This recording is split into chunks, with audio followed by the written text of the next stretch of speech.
Hi అండి. Welcome to Roopalavanya Swaralahari channel. Puri versus chapati part number 29. Parvati వదిన అంటూ గట్టిగా కోపంగా అరుస్తూ వస్తుంది లక్ష్మి. పార్వతి ఎక్కడ తనకి పిల్లలు పుట్టరు అని లక్ష్మి వాణిలకి చెప్పేస్తుందో అని కంగారు పడుతూ ఉంటుంది పూరి. ఏంటి వదిన ఆ మాటలు? శుభమా అని ముహూర్తం పెట్టించి కార్యం పెట్టుకుంటుంటే ఆ మాటలేంటి అంటూ కోపంగా చూస్తూ ఉంటుంది. అసలే మధుకి విశాలని పెళ్లి చేసుకోలేదని పీకల వరకు కోపంగా ఉంటుంది పార్వతీకి. కాని ఇప్పుడు గాని ఈ విషయం చెప్తే వాళ్ళ అత్తగారు తనని చంపేస్తుంది అని ఆవిడికి బాగా తెలుసు. ఎక్కడ ఎప్పుడు ఎలా చెప్పాలో అలాగే చెప్పాలి. నేను చెప్పినట్టు వీళ్ళకి తెలియకూడదు. కాని విషయం తెలియాలి. వీళ్ళ కాపురం కూలిపోవాలి. అలా అయితే నేను కూడా తప్పుకి దొరకను. నా కూతుర్ని కూడా మళ్ళీ మధుకి ఇచ్చి పెళ్లి చేయొచ్చు అని మనసులోనే అనుకుంటూ, అబ్బే ఏం లేదు వదినా, ఏదో పరధ్యానంగా సరదాగా అనేశాను అంతే, సారీ అంటూ అక్కడి నుంచి ఫాస్ట్ గా వెళ్ళిపోతుంది పార్వతి. అప్పటి వరకు ఎంతో సంతోషంగా ఉన్న వాణి, లక్ష్మి, పూరి, విశాల, పూరి వాళ్ళ అమ్మమ్మ కూడా డల్ గా అయిపోతారు. మళ్ళీ పూరిని రెడీ చేస్తూ ఉంటారు. కాని పూరి వాళ్ళ అమ్మమ్మ మాత్రం ఏదో ఉంది. ఆ పార్వతి చెప్పడానికి నోటి వరకు వచ్చి చెప్పకుండా వెళ్ళిపోయింది. అది అసలే కంట్రీది. ఖచ్చితంగా ఏదో సీక్రెట్ ఉంది.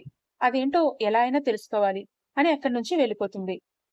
విశాల పూరి చెవికి దగ్గరగా వచ్చి, సారీ పూరి, మా అమ్మ అలా అంటుందని నేను అస్సలు ఊహించలేదు. నేను ఇప్పుడే వెళ్ళి మా నాన్నమ్మతో చెప్తాను. నాన్నమ్మ గట్టిగా గడ్డి పెడితే అప్పుడైనా అమ్మకి బుద్ధొచ్చి నెక్స్ట్ టైం నుంచి నోరు కంట్రోల్లో పెట్టుకుంటుంది. సారీ అక్క అని వెళ్ళడానికి లేవగానే పూరి విశాల చేయి పట్టుకుని ఆపేస్తూ, వద్దు విశాల, ఇప్పుడేం చెప్పద్దు. అందరూ హ్యాపీగా ఉన్నాం. ఇప్పుడు అనవసరంగా పిన్నిని నా వల్ల తిట్టడం నాకు ఇష్టం లేదు. ఎలాగా 4 రోజులు ఆగితే అందరం ఎవరిళ్ళకి వాళ్ళు వెళ్ళిపోతారు కదా. మరేం పర్వాలేదు, ఊరుకో అంటూ ఆపేస్తుంది. నువ్వేమో మా అమ్మ గురించి ఆలోచించి తిట్టడం ఎందుకులే అని ఆగిపోతున్నావు. కానీ మా అమ్మ పిచ్చి పిచ్చిగా ఆలోచిస్తోంది. ఎప్పటికి మారుతుందో ఏంటో అని అంటుంది విశాల. పూరి, రెడీయే కదా, నేను ఇప్పుడే వస్తాను ఉండు అంటూ వెళ్ళిపోతుంది వాణి. ముహూర్తంకి టైం అవుతుంటే, నువ్వు ఇక్కడ బయటేం చేస్తున్నావురా? లోపలికి వెళ్ళు. నిన్ను మీ అమ్మగారు లోపలికి పంపించమన్నారు. కాసేపట్లోనే మా చెల్లి కూడా వస్తుందట. లోపలికెళ్ళి అక్కడే వెయిట్ చేస్తూ ఉండు. తనని ఏడిపించావనుకో, తనకి 3 అన్నయ్యలున్నారు, గుర్తుపెట్టుకో అని సరదాగా నవ్వించి కిరణ్, విజయ్, మణి, మధుని లోపలికి తోసి తలుపు వేసి నవ్వుకుంటూ ఉంటారు.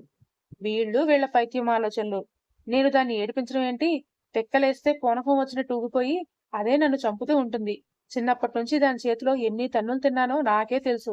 ఇంకా లైఫ్ లాంగ్ అంతా తినాల్సిందే అంటూ నిట్టూరుస్తూ లోపలికి వెళ్లి బెడ్ దగ్గర చూసి షాక్ అవుతాడు మధు. ఆ కుమార్ ఫోన్ చేస్తే లిఫ్ట్ చేయలేదు. కానీ పూరి మధులకి పెళ్లి అయిపోయిన విషయం వాడికి తెలుసో తెలియదో, నా ప్లాన్ కి ఫ్యూచర్ లో వీడు కూడా అవసరమే. తిడితే తిట్టాడు, ఒకసారి ఫోన్ చేసి వాడికి విషయం చెప్తే బెటర్ అని వసు అనుకుని కుమార్ కి కాల్ చేస్తుంది. ఫుల్ గా తాగి మత్తులో పడుకున్న కుమార్ ఫోన్ వస్తుంటే కళ్ళు తెరిచి మస్కగా ఫోన్ డిస్ప్లేపై చూస్తాడు. పిశాచి అని పేరు కనబడగానే వసు అని అర్థమయ్యి కోపం బాగా పెరిగి ఫోన్ ఫాస్ట్ గా తీసుకుని లిఫ్ట్ చేస్తాడు. హలో కుమార్, ఎలా ఉన్నావు అంటూ వసు అడగగానే, ఏమే పిశాచి, ఎందుకు ఇప్పుడు ఫోన్ చేసావు? నేను ఫోన్ చేసినప్పుడు లిఫ్ట్ చేయడానికి ఏమైంది? ఎలాగైనా ఆ మధుగాణ్ణి 4 రోజులు ఆపేయంటే పెద్ద పోటుదానిలాగా, అంతే కదా, అది నేను చూసుకుంటా అంటూ పెద్ద పెద్ద డైలాగులు చెప్పావు. కరెక్ట్ టైంకి వాడిని పంపించేసి అక్కడ ఏం పీకావు? నీకు మరీ చెప్పా కదా వాణ్ణి జాగ్రత్తగా ఓ కన్నేసి చూడమని. ఏదో డ్రగ్ కలిపి వాణ్ణి లోబర్చుకుంటాను అని చెప్పావు. ఇదేనా? వాడు కరెక్ట్ టైంకి వచ్చి నా ప్లాన్ అంతా పాడు చేశాడు. వాడి వల్ల మళ్ళీ నేను హాస్పిటల్లో జాయిన్ అయ్యాను. దీనంతటికి కారణం నువ్వే. వాడిని కాదు, ముందు నిన్ను చంపాలి. వదిలిపెడతా అని మాత్రం అనుకోకు అంటూ కోపంగా అరుస్తూ ఉంటాడు కుమార్. సారీ కుమార్, నేను మధుని ఆపాలని చాలా ట్రై చేశాను. కానీ అప్పుడు నాకు కరెక్ట్ గా హెల్త్ అప్సెట్ అయింది. అందుకే నేను మధుని ఆపలేకపోయాను. నీకు ఒక విషయం చెప్పాలి, అందుకే ఫోన్ చేశాను. ముందు నేను చెప్పేది విను అంటుంది వసు. వినే ఓపిక నాకు లేదు. ఏంటో త్వరగా చెప్పు, నాకు నిద్రొస్తోంది అంటాడు కుమార్. పూరికి మధుకి పెళ్ళైపోయింది అని వసు అనగానే, హే, ఏంటి నువ్వనేది? వాళ్ళిద్దరికీ పెళ్ళైపోవడం ఏంటి? పూరి పెళ్లి ఆగి వారం రోజులు కూడా కాలేదు. అప్పుడే మళ్ళీ పెళ్ళేంటి? అయినా ఈ విషయం నీకు ఎలా తెలుసు? రాంగ్ ఇన్ఫర్మేషన్ చెప్పి ఇంకా పిచ్చివాణ్ణి చేయకు. ఈ విషయం గనక అబద్ధమని తెలిసిందంటే నువ్వు ఎక్కడున్నా కూడా వెతుక్కుంటూ వచ్చి చంపేస్తా, అర్థమైందా అంటూ గట్టిగా అరుస్తాడు కుమార్. అయ్యో కుమార్, నేను చెప్పింది విను, నేను చెప్పింది నిజమే. నాకు ఇందాకే మీ తమ్ముడు మనీ ఫోన్ చేసి విషయం చెప్పాడు. అలాగే వాళ్ళ ఫోటోలు కూడా పంపించాడు. నీకు కూడా ఆ ఫోటోలు పంపించాను, కావాలంటే చూసుకో అని వాట్సాప్ లో కుమార్ కి మనీ పంపించిన ఫోటోలు పంపిస్తుంది. అది చూడగానే కుమార్ కి ఇంకా కోపం పెరుగుతుంది. పక్కనే ఉన్న బాటిల్ తీసి గట్టిగా నేలకేసి కొడతాడు. ఆ మనీగాడు కూడా మధుకి హెల్ప్ చేసి నన్ను మోసం చేశాడన్నమాట. ముందు వాడి సంగతి తేల్చాలి అంటాడు కుమార్. కుమార్, నా దగ్గర ఒక ప్లాన్ ఉంది, చెప్తాను, జాగ్రత్తగా విను అంటూ తన మనసులో ఉన్న ప్లాన్ ని చెప్తుంది వసుమతి. Sounds good. నేనేం చేయాలో ఎప్పుడు చేయాలో చెప్పు చాలు, రెడీగా ఉంటాను. ఈసారైనా మధ్యలో హ్యాండ్ ఇవ్వకుండా ఉంటే చాలు అని కోపంగా ఫోన్ పెట్టేస్తాడు కుమార్. అమ్మయ్యా, వీడినైతే దారిలో పెట్టాను. ఇంకా టైం చూసుకుని నా ప్లాన్ ని ఎగ్జిక్యూట్ చేస్తే చాలు అని ధీమాగా వెనక్కి వాలి పడుకుంటుంది వసు. మధు పూరి గురించి ఆలోచిస్తూ వెనక్కి తిరిగేసరికి బెడ్ దగ్గర ఆల్రెడీ పూరి వచ్చి కనిపిస్తుంది. అదేంటి, కాసేపు అయిన తర్వాత వస్తుంది అని అమ్మ చెప్పింది, కానీ ముందే వచ్చేసింది అని అనుకుంటూ పూరి దగ్గరికి నడుస్తూ వెళ్తాడు. పూరి వెనక వైపు తిరిగి నిల్చుని ఏదో ఆలోచిస్తూ ఉంటుంది. పూరి, నువ్వెప్పుడు వచ్చేసావే లోపలికి? అమ్మ ఇంకా నువ్వు రావడానికి టైం పడుతుంది అని చెప్పింది అని ఇంకొంచెం దగ్గరికి వచ్చేసరికి, పూరి ఏమైంది, చాలా కామ్గా ఉన్నావు? అయినా నువ్వేంటి జడ వేసుకోకుండా దెయ్యంలాగా అలా జుట్టు విరబూసుకుని వచ్చావు? పువ్వులు కూడా పెట్టుకోలేదు. అసలు నువ్వు రెడీ అయ్యావా లేదా? జుట్టు కూడా కట్ చేసావేంటి? పొట్టిగా ఉంది, నీకెప్పుడు పొడుగ్గా ఉంటుంది కదా అంటూ ఇంకా దగ్గరికి వస్తూ ఉంటాడు మధు. మధు అలా ఇంకొంచెం దగ్గరికి వచ్చేసరికి హా అని అరిచి భయపెడుతూ మొహం అంతటికి బ్లాక్ కలర్ రాసుకుని మధుని భయపెడుతుంది. మధు ఒక్కసారిగా భయపడి మమ్మీ అంటూ చిన్న పిల్లాడిలాగా కళ్ళు మూసుకుని అరుస్తాడు.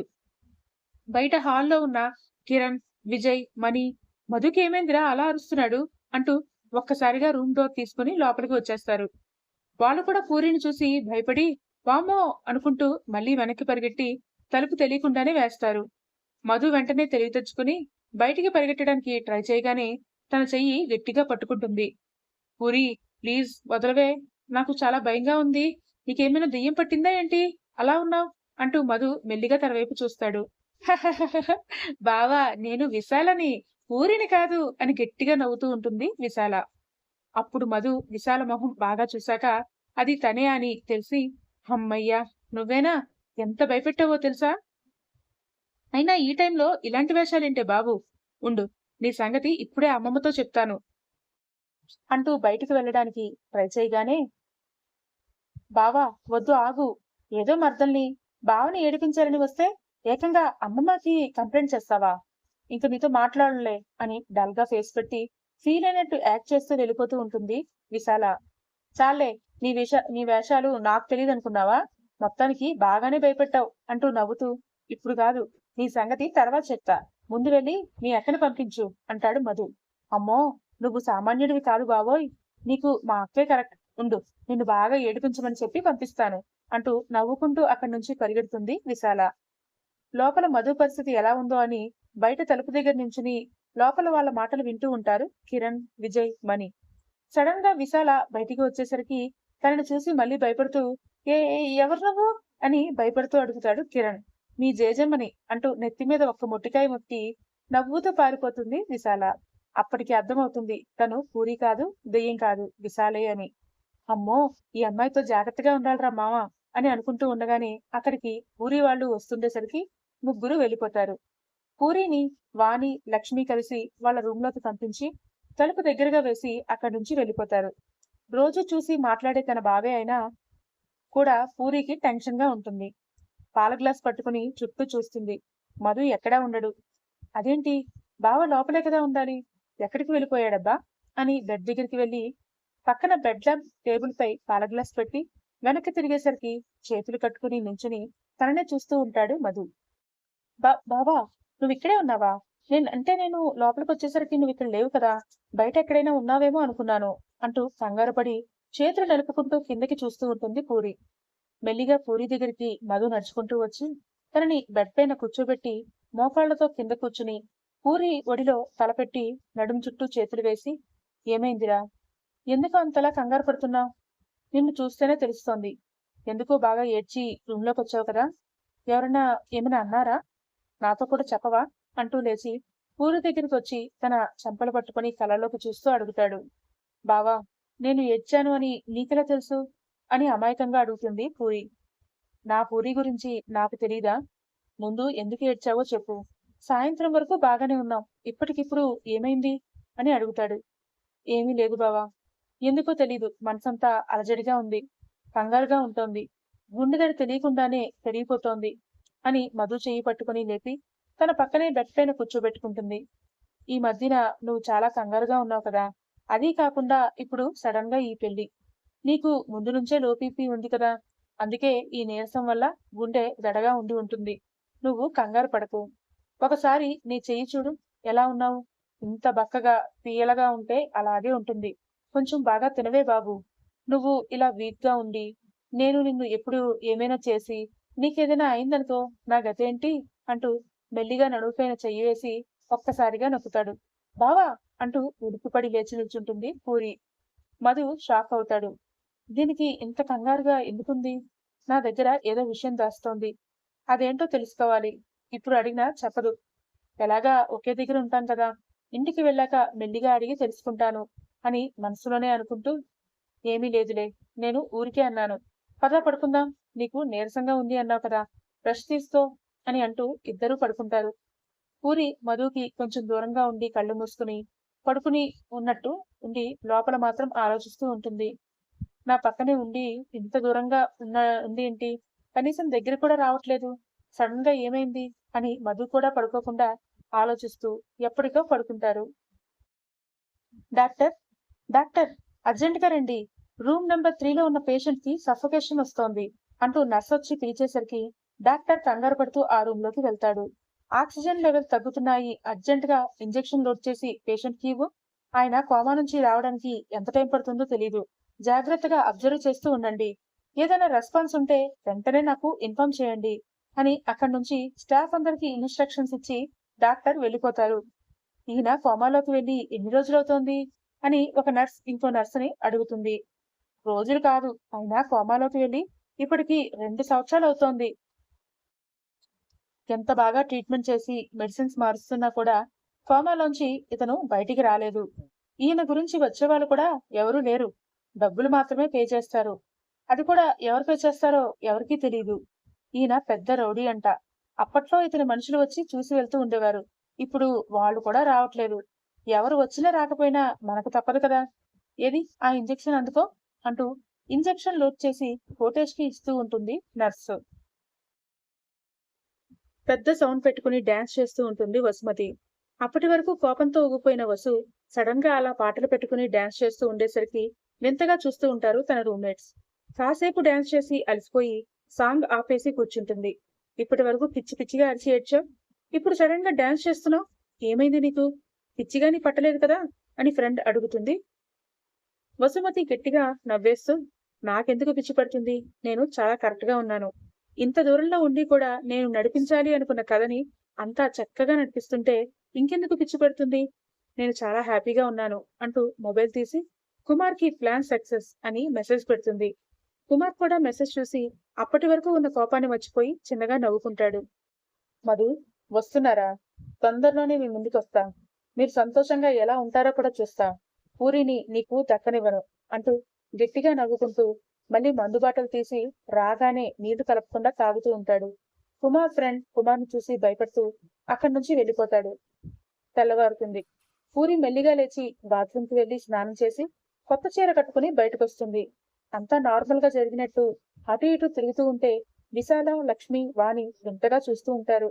అందరికీ కాఫీ కలుపుదామని వంటింట్లోకి వెళ్లి పాలు మరగబెడుతూ ఉంటుంది. ఈలోపు విశాల వచ్చి, ఏంటక్క నైట్ అంతా ఎలా జరిగింది అంటూ నవ్వుతూ భుజం పైన చెయ్యి వేసి అడుగుతుంది. నీ మొహం, చిన్నపిల్లవి, చిన్నపిల్లలా ఉండు అంటూ చిన్నగా నవ్వుతూ కాఫీ కలుపుతూ ఉంటుంది పూరి.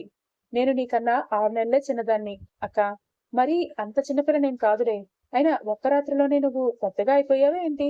చెప్పు చెప్పు, నైట్ ఏం జరిగింది అంటూ మళ్ళీ అడుగుతూ ఉంటుంది విశాల. నీకు సిగ్గులేదే అంటూ సిగ్గుపడుతూ విశాలని దూరంగా తోసొస్తుంది పూరి. ఆ మాట వినగానే లక్ష్మీవాణి కూడా, అమ్మయ్యా, అంతా బానే జరిగిందన్నమాట అని అనేసుకుంటూ సంతోషపడతారు. విశాల, పూరి కలిసి మిగతా అందరికీ కాఫీలు ఇస్తారు. పూరి బావకి కూడా లేపి కాఫీ తీసుకెళ్ళివ్వు అంటుంది వాణి. అబ్బా, నేనెందుకు ఇవ్వాలి, బావే వచ్చి తాగుతాడులే అంటూ సోఫాలో కూర్చుని కాఫీ తాగుతూ ఉంటుంది పూరి. మెంటల్ దానా, ఇప్పుడు నీకు పెళ్ళయింది, ఇక నుంచి బావ పనులన్నీ నువ్వే చూడాలి, వెళ్ళు, లేపి కాఫీ ఇవ్వు అంటుంది వాణి. లక్ష్మి నవ్వుతూ, పోనీలే వదినా, ఒక్క రోజులోనే అంత మార్పు అంటే ఎలా వస్తుంది చెప్పు, మొన్నటి వరకు ఇద్దరు తెగ కొట్టుకునేవాళ్ళు కదా, మెల్లిగా తనే అలవాటు పడుతుందిలే, ఇప్పటికి వదిలేసాయి అంటుంది. లేదు వదినా, ఇప్పటి నుంచి దీనికి అలవాటు చేయాలి, లేదంటే దీనికి ఎప్పటికీ అలవాటు చేసుకోదు. సరే, నీ కాఫీ తాగి అప్పుడు తీసుకెళ్ళు అంటుంది వాణి. మిగతా అందరూ ఎలా ఉన్నా పూరి వాళ్ళ అమ్మమ్మ మాత్రం పూరినే చూస్తూ ఉంటుంది. నిజంగా రాత్రి వీళ్ళ మధ్య ఏమైనా జరిగిందా? నాకెందుకో తేడా కొడుతోంది. దాని మొహం చూస్తే నాకు అలా అనిపించట్లేదు. నిన్నటి వరకు బానే ఉన్నారు, సడన్ గా వీళ్ళకేమైంది అని ఆలోచిస్తూ ఉంటుంది. ఇంకా ఎంతసేపు, కాఫీ చల్లారిపోయింది, మళ్ళీ వేడి చేసుకుని తీసుకెళ్ళు అంటుంది వాణి. ఏంటి, ఆ చపాతి మొహానికి మళ్ళీ వేడి చేసి తీసుకెళ్లాలా? నా వల్ల కాదు అంటూ చిరాగ్గా చెప్తుంది పూరి. పూరి వాళ్ళ అమ్మమ్మ, విశాల షాక్ అయి చూస్తారు. ఆహా అక్క, నువ్వు నిజంగా మహానటివేనే.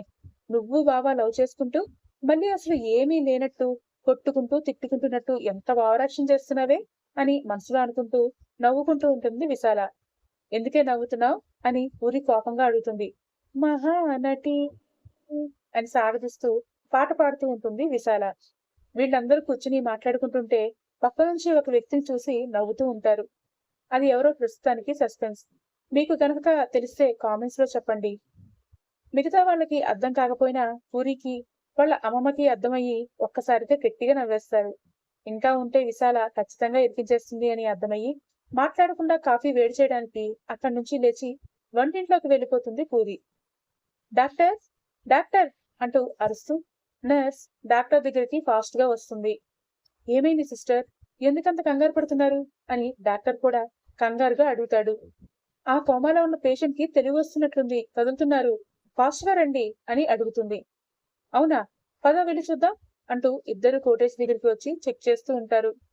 ఓ మై గాడ్, ఫైనల్లీ 2 years తర్వాత ఈయనకి తెలివి వస్తోంది, కోమాల నుంచి బయటకు వస్తున్నారు, కాకపోతే ఇంకో 2 days పట్టొచ్చు, వెంటనే ఇతని రిలేటివ్స్ కి ఇన్ఫార్మ్ చేయండి అంటారు డాక్టర్. లేదు డాక్టర్, ఇతనికి రిలేటివ్స్ ఎవరు లేరనుకుంటా, ఎప్పుడూ ఎవరు ఇక్కడికి రాలేదు, ఇతనికి ఫీజు కడుతున్న వాళ్ళు కాన్ఫిడెన్షియల్ గా ఉంచారు, నాకు తెలిసి దీనికి మాత్రమే తెలుసు, ఆయనకే ఇన్ఫార్మ్ చేయాలి అంటుంది నర్స్. ఓకే, నేను మాట్లాడతా, మీరు ఈయన్నే చూస్తూ ఉండండి, ఏ మాత్రం ఇంప్రూవ్మెంట్ వచ్చినా నాకు వెంటనే చెప్పండి అని వెళ్ళిపోతారు డాక్టర్. అంటే ఇంకో 2 రోజుల్లో మధు పూరిలకి కోటేష్ తో కూడా ప్రమాదం వస్తుందన్నమాట.